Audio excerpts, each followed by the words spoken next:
নমস্কাৰ ছাত্ৰ-ছাত্ৰীসকল, বিকাশ education channel সকলোকে আকৌ পুনৰ স্বাগতম জনাইছোঁ। আজি এই ভিডিঅ'ত আলোচনা কৰিম অসম জাতীয় বিদ্যালয় ক্লাছ 5ৰ অসমীয়াৰ পাৰ্ট নং 20 উৰুকাৰ ৰাতি। ইয়াৰ আজি প্ৰশ্ন উত্তৰখিনি আলোচনা কৰিম।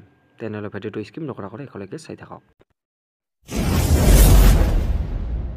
প্ৰথমতে কৈছে যে প্ৰথমে কোৱা তাৰ পিছত লিখা। প্ৰথমে ক'ব দিছে তাৰ পিছত লিখিব দিছে। ইয়াতে প্ৰথম ক নম্বৰ প্ৰশ্নটো কৈছে যে সৌৰভৰ বৰ দেউতাক আৰু পেহীয়েক ক'ত থাকে? ইয়াৰ উত্তৰটো লিখিম যে সৌৰভৰ বৰ দেউতাক গোলাঘাটৰ গণক পুখুৰী আৰু পেহীয়েক ফৰকাটিঙত থাকে। এনেকৈ লিখিলে হৈ যাব। তাৰপিছত প্ৰশ্নটো কৈছে যে খ নম্বৰটো সৌৰভ পেহীয়েকৰ ঘৰলৈ কিয় আহিছে? ইয়াৰ উত্তৰটো লিখিব লাগিব মাঘৰ বিহুৰ উৰুকা কেনেদৰে পাতে তাকে চাবলৈ সৌৰভ পেহীয়েকৰ ঘৰলৈ আহিছে।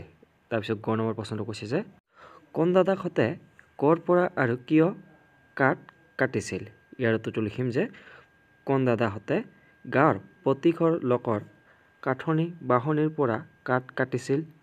এই কাঠেৰে তেওঁলোকে মেজি সাজিব।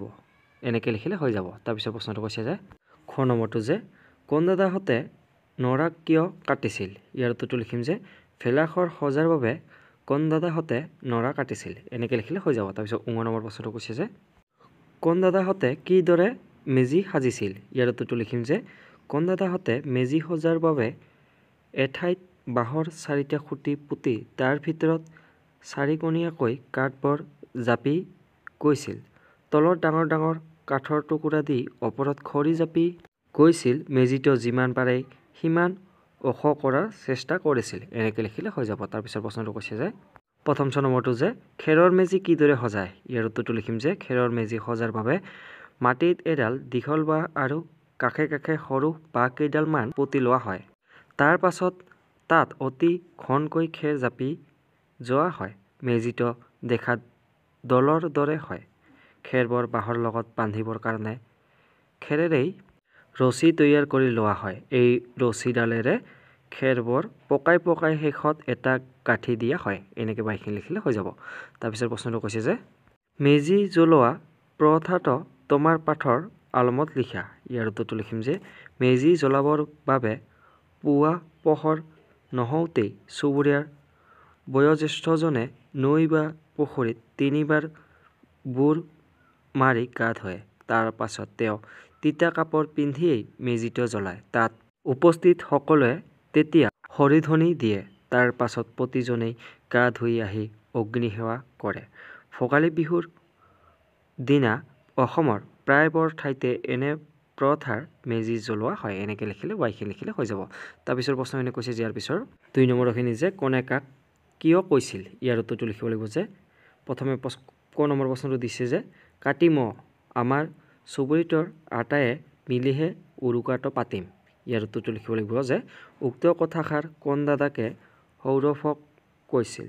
মেজি সজাৰ বাবে কোন দাদাহঁতৰ বাৰীৰ পৰা এডাল মাত্ৰ গছ কটাৰ পাছত হাবিৰ পৰা ওলাই অহাত সৌৰভে কোন দাদাক আৰু গছ নকটা নেকি বুলি সোধাত কোন দাদাকে তেনেদৰে কৈছিল। এনেকৈ লিখিলে হৈ যাব। তাৰপিছত প্ৰশ্নটো কৈছে যে খ নম্বৰটো বুজিল বা কেনে মজা লাগিব। ইয়াৰ উত্তৰটো লিখিম যে উক্ত কথাষাৰ সৌৰভে কোন দাদাহঁতক কৈছিল?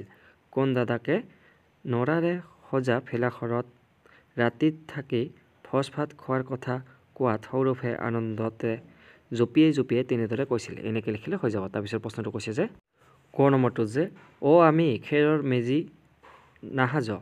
ইয়াৰ উত্তৰটো লিখিম যে উক্ত কথাফাকি কোন দাদাকে সৌৰভক কৈছিল? হাবিৰ পৰা কাঠ বাঁহ গোটাই লৈ কোন দাদাহঁতে যেতিয়া মেজি সাজি আছিল তেতিয়া সৌৰভে কোন দাদাক খেৰৰ মেজি কেতিয়া সাজিব সুধিছিল।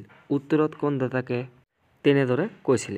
এইখিনি লিখিলে হৈ যাব। তাৰপিছত প্ৰশ্নটো কৈছে যে 3 নম্বৰটো যে সৌৰভহঁতৰ উৰুকাৰ ৰাতিৰ আয়োজন কিদৰে চলিছিল তোমাৰ নিজৰ কথাৰে লিখা। ইয়াৰ উত্তৰটো এনেকৈ লিখিম যে উৰুকাৰ ৰাতিৰ বাবে প্ৰথমতে পথাৰত ভেলাঘৰটো সজা কাম আৰম্ভ হ'ল। ইয়াৰ বাবে কোনোৱে খৰি কাটিলে, কোনোৱে বাঁহৰ পৰা কামি কাটি নৰাৰ বেৰ সাজিলে।